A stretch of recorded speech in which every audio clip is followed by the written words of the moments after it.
అందరూ తమ కలిగిన సమృద్ధిలోండి కానుకలు వేసిరి, కానీ ఈమె తన లేమిలో తన కలిగిన జీవనమంతా వేసింది. ఇక్కడ బైబిల్లో కనుక చూస్తే లేమి అంట అంటే కొంచెమే, ఏమీ లేదు, రెండే మరి కాసులని దేవునికి వాక్యం అంటుంది. అందులోనే చాలా డిఫికల్ట్ లైఫ్ అంట, బీద విధవరాలని దేవునికి వాక్యం అంటుంది. కానీ అక్కడున్న వారందరికంటే కూడా వాక్యం అంటుంది లేమిలో తన జీవనమంతా అనగా తనకున్న ఆ 2 కాసులను వేసేసినట్టుగా చూస్తున్నాం. అంటే కొంచెములో ఆమె ఎలాగుందంటే మరి దేవుణ్ణి ఎంతగా చక్కగా నమ్మకంగా ఆరాధిస్తుంది, నమ్మకంగా కనపరుస్తుంది. షీ వాస్ మరి ఫెయిత్ఫుల్.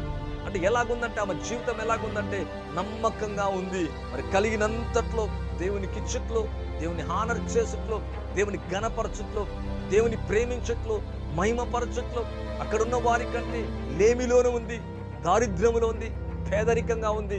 లేమి అని వాక్యం బీద విధవరాలంది దేవునికి వాక్యం అంటుంది. ఈ బీద విధవరాలు లేమిలో కూడా తన విశ్వాసాన్ని, తన నమ్మకత్వాన్ని చూపిస్తుంది. నమ్మకముగా ఉన్నట్టుగా చూస్తున్నాం. వారందరూ వారు కలిగిన దాన్ని ఇస్తే, కలిగిన దాంట్లో ఏదో కొంచెం ఇస్తే ఈమె లేమిలో తన జీవనమంతా వేసింది.